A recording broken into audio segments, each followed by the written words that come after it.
એક માએ એના છોકરાને રસ્તા વચ્ચે હાવેણીએ માર્યો. હાબુ પાણી વિના ધોઈ નાખ્યો.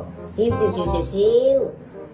પત્રકારોની 3 દિવસની પૂછપરછ બાદ જાણવા મળ્યું કે છોકરો શાકભાજી વાળા પાસેથી ફ્રીમાં ધાણાભાજી લઈ આવતા ભૂલી ગયો હતો, જેના લીધે એક માએ એના પુત્રને ઢોરની જેમ માર્યો.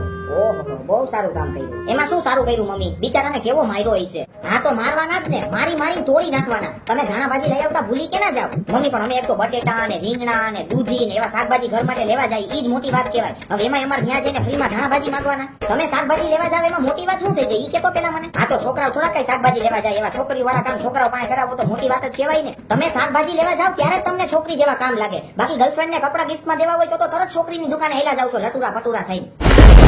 અને શાકભાજી વાળા ધાણાભાજી મફતમાં જ આપે છે. તમે ખાલી માગો એટલે આપી જ દે, પણ તમને એ માગતા નથી આવડતું. તમે ધાણાભાજી માગો એટલે થોડો ભેગો લીમડો આપી દે, પણ ત્યાં નકરી બાયું જ શાકભાજી લેવા આવી હોય, એની વચ્ચે પછી મફતનો લીમડો માગી તો કેવી શરમ આવે? એમાં તને શરમ શું આવે? એલા બધી બાયું માગતી હોય છે મફતના લીમડા.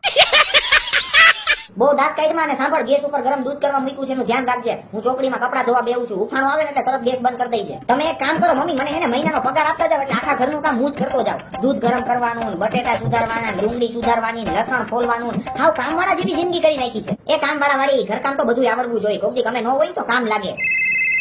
હંસાબેન નો ફોન છે? હા હંસાબેન કેમ છે? બસ જો તમારા ભાઈના 2 જોડી કપડા નીકળ્યા છે, ધોવા બેહતી હતી. ઓહો, અત્યારે આવો છો?